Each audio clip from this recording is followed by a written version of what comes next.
टिल्लू बंदर एक दरख्त से दूसरे दरख्त पर तेजी से छलांग लगाते हुए अपने आप से बोल रहा था, जल्दी करो टिल्लू, जल्दी करो। रात होने से पहले तुझे घर पहुंचना है, वरना अम्मी की डांट सुननी पड़ेगी। बचाओ बचाओ, अरे कोई है जो मेरी मदद करे, मुझे इस गड्ढे से बाहर निकाले। अचानक टिल्लू बंदर के कानों में आवाज़ आई।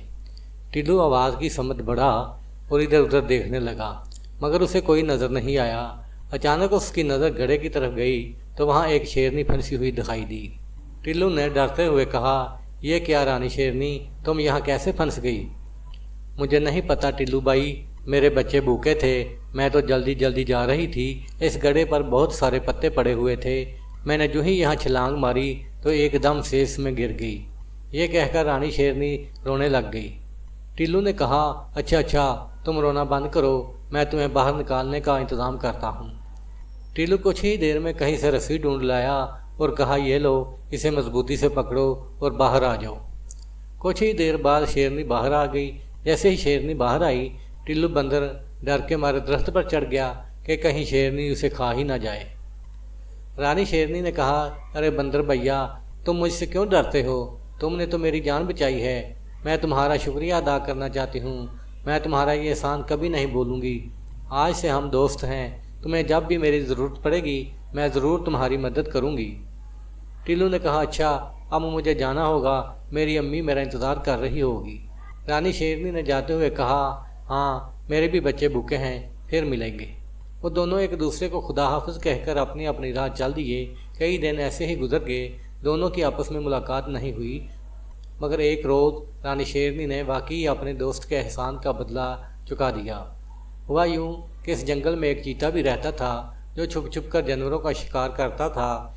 एक बार शिकार तलाश करते हुए वो इस दरख्त पर चढ़ गया जिस पर टिल्लू का बड़ा सा घर भी था। इस वक्त टिल्लू बंदर अपने घर की टहनी पर लेटा अखबार पढ़ रहा था और इसकी अम्मी किचन में फ्रूट चाट बना रही थी। चीते ने उन्हें देखकर होठों पर जुबान फेरते हुए कहा, वाह डगरू चीते, आज तो पार्टी होगी पार्टी।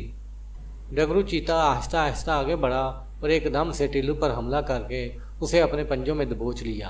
डगरू चीते ने गुस्से से कहा, अब तुझे कौन बचाएगा बंदर की औलाद? बचाओ बचाओ, अरे कोई तो इस डालम चीते से मेरी जान बचाए। टिल्लू चिल्ला चिल्ला कर मदद के लिए पुकारने लगा। अचानक खुद को छुड़ाने की कोशिश में उसकी टांग फिसल गई और वो सीधा नीचे जा गिरा। डगरू चीता भी फौरन छलांग लगाकर नीचे आ गया और आहिस्ता आहिस्ता बंदर के पास आते हुए कहने लगा, अब तो तुम्हारी टांग भी टूट गई है। लेकिन अचानक से डगरू रुक गया और डरते हुए कहने लगा, रानी तुम मेरे रास्ते से हट जाओ। रानी ने कहा, नहीं हटूंगी। तुम्हें नहीं पता तुमने किस पर हमला किया है? मेरे दोस्त पर हमला किया है। टिल्लू मेरा दोस्त है, एक बार इसने मेरी जान बचाई थी। फिर रानी ने डगरू को बहुत मारा, इतना मारा कि वह दम दबा के वहाँ से भाग गया। टिल्लू बंदर ने रानी शेरनी का शुक्रिया अदा किया। रानी ने टिल्लू से कहा, अरे नहीं टिल्लू भाई, ये तो मेरा फ़र्ज़ था। प्यारे बच्चों, इस कहानी से हमें सबक मिला, अपने दोस्तों को मुश्किल के वक्त अकेला नहीं छोड़ना चाहिए, इनकी मदद करनी चाहिए। चाहे जितनी ही बड़ी मुश्किल हो, हमेशा इनका साथ देना चाहिए।